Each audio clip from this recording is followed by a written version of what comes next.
I'm joyful. Are you listening? You hear it? Do you hear what I hear?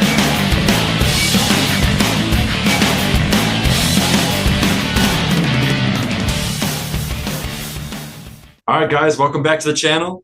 Dean, Mike. All right, so we are going to start a new marathon here, and it's kind of picking up on what the whole Linkin Park thing was that we recently did. It's kind of stirred up a lot of controversy with replacing the lead singer, and it got me thinking, can a band replace somebody and still be successful, or can a band replace somebody and still sort of retain their fan base, retain their respect as a band? You know, like I said, many bands have done this and still been successful. AC/DC did it. I mean, Pink Floyd did it. Technically, Pink Floyd first started with a different singer, and then the singer had left the band, and they can continue. It actually became a better band, probably, arguably. So it can be done. Van Halen. Van Halen, but I don't know if they were successful necessarily. A lot of people still like Sammy Hagar, but I feel like they were a better band with David Lee Roth. Yeah. Well, the thing is, when people started changing the name to Van Hagar, Yeah, that says something. right. Which is funny because Van Halen technically was still in the band. I mean, Eddie Van Halen, and then I think there was his brother was in that band too. I think there was another Van Halen in that band. Yeah, Eddie and Alex. Yeah. So interesting that they would change the name that way, but I guess it was to try to, I don't know if that was a joke to just sort of make I think fun it was of. I don't know. It was a joke. I Yeah. thought It was a way to because, separate the two bands, because you almost have two when you replace a singer, especially, and that was kind of one of the things I wanted to talk about too, was is a singer more important in a band sound than any other member in a band? it really depends, right? Yeah, I'm kind of curious to get thoughts from you guys. What do you guys think? Do you think a band should replace a singer when a singer leaves or a singer dies? Do you think that a band should just change the name and start over, or do you think that you carry that band name and legacy on by replacing that singer with somebody else so that the songs still continue the live shows and they still continue the name that they started with? It's a tricky thing, and I think that there's going to always be two opinions on the whole thing. And Yeah. there may not be a right or wrong answer. I think it's just all about, like anything in art, it's just about the person receiving the art. What is their opinion of it? It really doesn't matter ultimately. They're just opinions, but it can affect a band's fan base or their forward moving if they choose to replace somebody. Is it going to hinder the band's reputation, or is it going to be the same sound anymore? Yeah, you never know. Yeah. There's bands who have replaced a singer and it's not been that great. There's bands that change the name, when they start a new project like that, they introduce a new band member, they will change the band name and do a whole different thing. But usually, like you were saying before, it usually comes along with changing the sonic approach too, changing the way the band sounds too when you change the band name. But it's kind of a natural thing. I think when you replace somebody in a band, you're almost naturally going to have a different sound. You're just Right. changing the recipe, the formula. Yeah. So this is a band, and I wanted to do this one too with Stone Temple Pilots, and interesting that of course everybody knows who Stone Temple Pilots are, right? The '90s alternative rock band, very famous. Plush, Dead and Bloated. I mean, they've got plenty of hits from the '90s. Not a grunge band technically, but they came out around the same time. They were not Right. from Seattle; they were from California, but they had a similar sound. And Chester Bennington was chosen.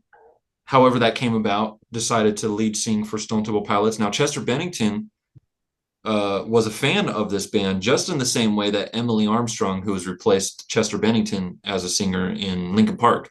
I thought, a lot of people don't like the idea of that Emily is replacing Chester, and I just kind of wanted to throw this up to kind of get people thinking about, well, Chester kind of did the same thing with this band, where he kind of took Scott Weiland's place and You know, I don't think it hindered Stone Temple Pilots. I think a lot of people loved it, and I think it was respect for Chester and his abilities to write and sing for a rock band. I didn't even know that even happened. Right. I think it was only one record, and I think that that was maybe it maybe was the plan from the beginning. And what's interesting too is that Stone Temple Pilots, they throw on, it's not just Stone Temple Pilots, they throw on this album. It says Stone Temple Pilots with Chester Bennington. So they throw his name on there specifically to let people know that it's that band with this guy. Right. Kind of like how Um, Sublime does it with that one dude. that's yeah, exactly. And I wanted to mention that too. And we might do something from them because I don't think I've dug into any of the Sublime stuff. But that's again another band that has replaced the singer. Whether or not it was a good choice or successful, I don't think it was very successful. At least not as successful as what Sublime was. Um, Sounds good though. I've heard it sounds good, and I think I've heard something. I just don't remember what it was, and I thought that it sounded, it sounded decent. It sounded good. Yeah. Rome, yeah, it was his name was Rome. Rome. Yeah. Right. Yeah. Right. Right. And I don't think that he's with Sublime anymore, but I don't know for sure. Hmm. Bennington had exclaimed years before in interviews that being in Stone Temple Pilots was his lifelong dream, just like Emily Armstrong had said about Linkin Park. Cool. Yeah, so looks like he only did this one record and then he amicably left Stone Temple Pilots. This album was called High Rise, uh, came out in 2013. So let's just hear what Out of Time sounds like. Whoa, wait a minute. That just comes right in, man. Yeah, I like that. Wow. All right. Let's go. Let's pull it back. And I was kind of like, did I skip in or something? But this just bam, right in your face.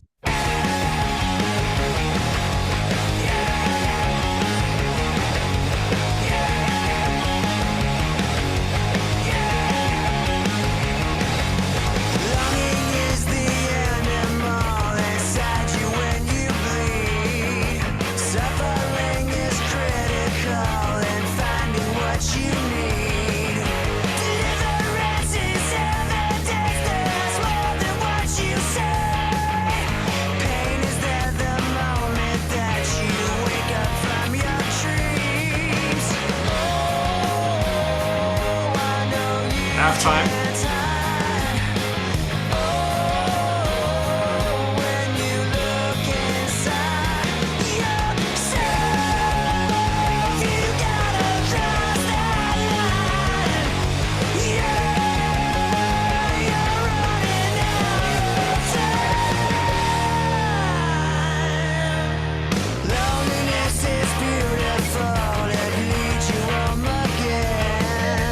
Happiness is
Yeah. Fuck yeah. That's a cool ass song, man. I like fucking his voice on this stuff, dude. Yeah, he's almost kind of delivering a Scott Weiland kind of thing too. Yeah, he doesn't have to though. He's just fucking he's Right. his flavor with this band fucking sounds pretty cool. Yeah. Yeah, Oh yeah. it's a great fucking mix, dude. Yeah, it is. And the lyrics are fucking badass, dude. Yeah, what do you think Yeah. of that? I just like the fucking opening line, even, like longing is the animal inside when you bleed. Suffering is critical in finding what you need. Deliverance is evidence. There's more than what you say. Pain is there the moment that you wake up from your dreams. That's fucking cool, dude. Yeah. That's fucking cool. Hell yeah. I don't know what it means, but Huh. I think that suffering is critical in finding what you need. Sometimes that's what kind of motivates people, right? To finally step out of their comfort zone is when they're finally sort of in that spot of feeling like enslaved in themselves, and yeah, they have to express something artistically or creatively. especially if you're running out of time. Makes you really fucking move quick. Yeah. Yeah, and we don't have a whole lot of time on Earth. It's a blink, really. And like we were talking about before, you never know what's tomorrow brings. You don't know if you're guaranteed. We're not guaranteed tomorrow, so Right. your time could be shorter than you realize many times. Yeah. So Yeah. so today is the best day to say what you need, to do what you need to do, to express what you want to express. There's no better day than today or time than now. Yeah. Yeah, that's true, man. That is so fucking true. And Chester Bennington is a great example of that, right? I mean, he was, Yeah. very short time he had as a musician, as an artist on this planet. And I mean, I think he did all he could in the time he spent, which is great. He did definitely live by the words he expresses. Deliverance is evidence there's more than what you say. Pain is there the moment that you wake up from your dreams. And this line right here, oh, I know you can't tithe. I mean, tithe is when you pay tithe at church or something, for like Right, donations and shit. right, Um, and then after that, he says, oh, when you look inside yourself, you've got to cross that line. Yeah, you're running out of time. Um, I like this part here. Loneliness is beautiful. It leads you home again. Happiness is overrated. Joy is infinite. Liberate the hate you feel before it's permanent. Smile when it hurts. It works like mother's medicine. That's cool. right. Yeah, there's so many conflicting like terms and but it brings back what he's trying to convey. Um Yeah. Loneliness is beautiful. It leads you home again. It's There's a almost lot like to, don't live your life so pessimistically, right? You got to sort of look at life as much as you can in an optimistic point of view, an angle of point of view, because yeah, I mean, if you just always look at the negative side of life, you'll waste your life away, and you'll miss what is actually beautiful about life. right. Yeah. Yeah. Being in the moment helps, because you can't live in the fucking past and the future ain't even here yet. So, Right. you know, Yeah, no amount of worry will change what's ultimately going to happen anyway. right. Right. Yeah, you're right. Yeah. That's a trip, man. Yeah, Liberate the hate you feel before it's permanent. exactly. Yeah. If you live your life hating life so much or hating a situation in your life so much, you're just a negative person all the time. That becomes just your personality, you Yeah. know, and that'll Yeah. feed on everything around you. Right. And that Yeah, line right here where it says smile when it hurts, it works like mother's medicine. I do that fucking every day, yeah, because there's times where you don't feel right, but yet, you got to put on this happy smile, um, not to mask anything, only just because, like, I don't know, um, you just don't want to be bothered, maybe. I don't know. But then it does work like mother's medicine in a way, because it helps you to just slide over the fucking, that part that you feel inside of yourself that's fucking just grating at you. Yeah. Um, and then, oh, when you look inside yourself, you got to cross that line. Yeah, you're running out of time.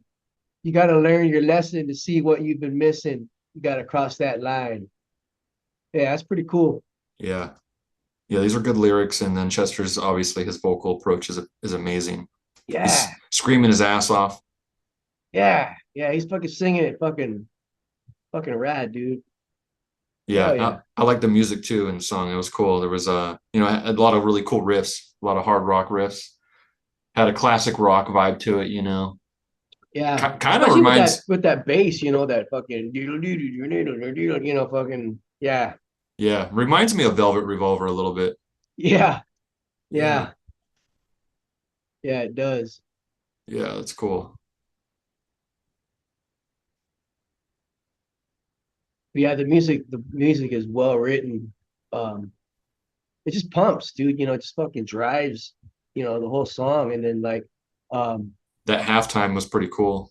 yeah, it breaks it up really well. It gives it that dynamic feel to where it gives you more room. Yeah, halftime's always cool, man. That always kind of, I don't know if it's like a cheap buyout on a song, really, sometimes, but if it's placed right, it's pretty cool. I mean, I know it's like one of those things that just makes a song kind of better. Yeah, yeah. I mean, It's like, what do we do here? Well, let's just go halftime. Oh, yeah, that's sweet sounding. yeah, yeah. Yeah. It makes those chunky riffs kind of stand out more. It's pretty cool. It does because it just because it kind of because it feels like the drums drop out even though it's just fucking cut in half. Right. And Yep. Let the notes ring out a little bit more. right, I mean, because you get to see people's heads. They're just like fucking at first they're just jamming like this, and then when you go halftime, be like fucking bam, just just Yeah. getting into it, and you know that's fucking awesome, dude. All right. Yeah. Well, this was a cool song. I'm kind of curious to hear some other stuff on this record. I wonder if it's pretty good too. We might have to Yeah, dig this back this in. album fucking rocks, dude. Yeah, it's a good rocking album, at least based Well, on this this song song. does. Right. If this is sort of an example of the rest of this album, then it's probably a pretty good hard rocking album. And it's no surprise. Stone Temple Pilots, one of my favorite bands, always been a really great band. I know they've gone through since Chester Bennington, they've gone through I think a couple more singers. So they're kind of still trying to push. And again, this was the topic, right, for this whole marathon is that we're starting is, should a band continue to keep replacing members, or do they at some point say, let's just start something new and start from the ground up again? Especially when You you're running out of time. Yeah, when you're running out of time, or like when you're running out of singers, because Yeah. it looks like they're kind of struggling with keeping different singers, a consistent singing, consistent lead singer. So sometimes that gets to a point where it's like, yeah, it's kind of time to hang it up. Right. Because I've heard some more recent Stone Temple Pilot stuff, and it's I don't think it's anything that special. It's kind of starting to sound like a cover band now. Oh, right. Yeah, Right. This song fucking rocks, though. I mean, I'm really curious to hear the rest of the album yeah, yeah, for sure. We got to check because it out. this song is pretty fucking cool. Yeah. All right, guys. Thanks for watching. Like, comment, share, subscribe. Check our links down in the description box where you can see our listen and watch our uncut content. Get our reactions first here on YouTube. All right, guys. Thanks for watching. We'll be back.